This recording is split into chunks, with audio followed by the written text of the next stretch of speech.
Hello, welcome to day 8 of VITA. Today we're going to go back to a math video, and I am going to talk about Fermat's last theorem.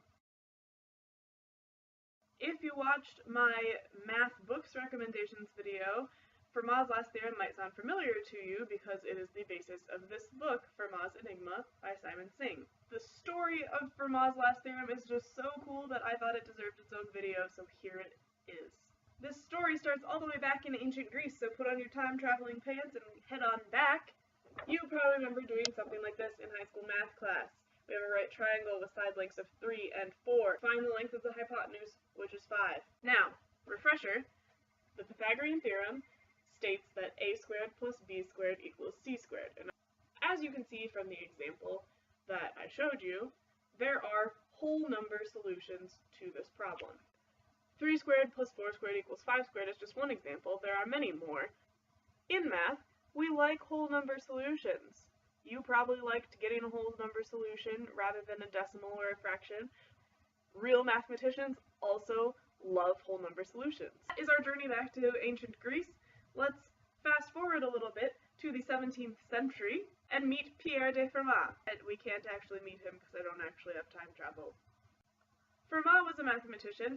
He is most famous for what is known as Fermat's last theorem, and here's how that happened. Fermat died suddenly of an illness, and some of his colleagues decided that a lot of the work that he had left unfinished was just too important to go to waste, and so they began publishing posthumously some of his letters and papers that he hadn't edited and published and stuff.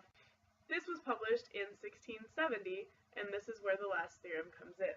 In one of the margins of this manuscript, Fermat had written this statement: a to the n plus b to the n equals c to the n, for n greater than or equal to 3 has no whole number solutions.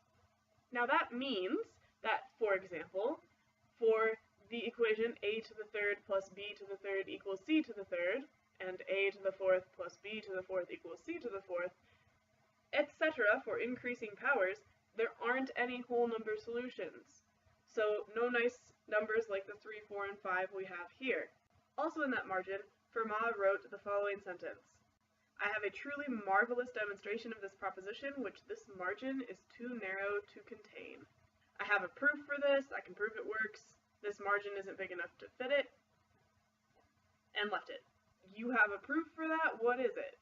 And people started looking. And people kept looking, and people could not prove it.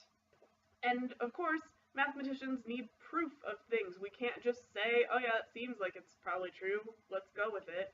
We need to prove things so that then we can use them for other things. And mathematicians kept trying to find proof and kept trying to find a proof.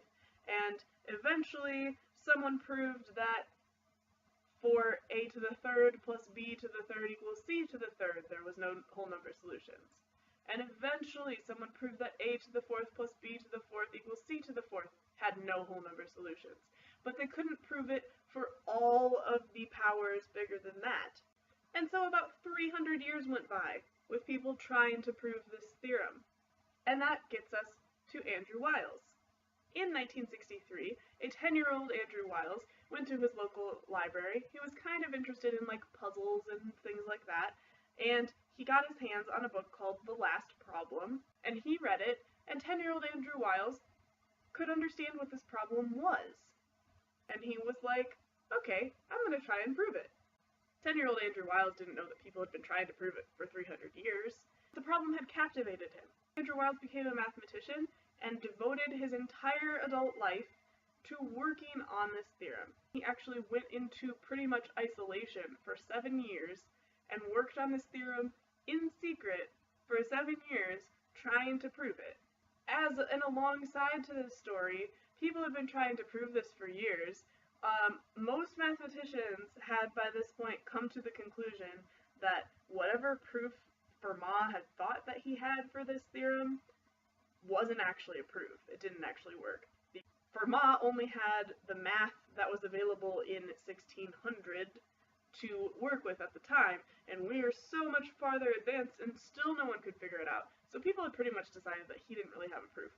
But no one really knows. Maybe he did have a proof and we are all really stupid. While Wiles was working on this, he ended up inventing whole new fields of mathematics on his way to proving this theorem. He changed, like, the world of mathematics. Other people helped. Tons of other people were involved in this. Anyways, after these 7 years of isolation, math conference was happening at Cambridge. This is 1993. Andrew Wiles signed up to present at it. Didn't say anything about Fermat's last theorem, but a lot of people began to suspect that that might be actually what he was talking about. And sure enough, shows up at the conference, a bunch of mathematicians in the room, but not a ton because he hadn't said anything about what he was doing. He's doing all this crazy math on the chalkboards. Towards the end of the lecture, it becomes evident that what Andrew Wiles is doing at the front of the room is showing everyone a proof of Fermat's last theorem. And everyone kind of freaked the F out. He got to the end, he wrote down this statement, and he said, "I think I'll stop there." There was like a 1.5-year process where they found a flaw in his proof, and so many other people before they had found flaws in their proofs and they hadn't been able to fix them. They were fatal flaws. And Wiles eventually was able to fix his flaw in his proof, and the reviewers passed his paper through, and he proved the friggin' last theorem of Fermat. In 1994, his paper was published almost frickin' 350 years after Fermat wrote in his margin, "Yo, I have a proof for this, but the margin's too small." From the fact that it's a theorem that people with little math background can understand. You can understand it with a high school math background. Proof ended up being so complex that entire new fields of mathematics had to be invented for it to be proven. The point where Andrew Wiles shows up at this conference is just like, "Oh yeah, this lecture is actually, I'm proving it."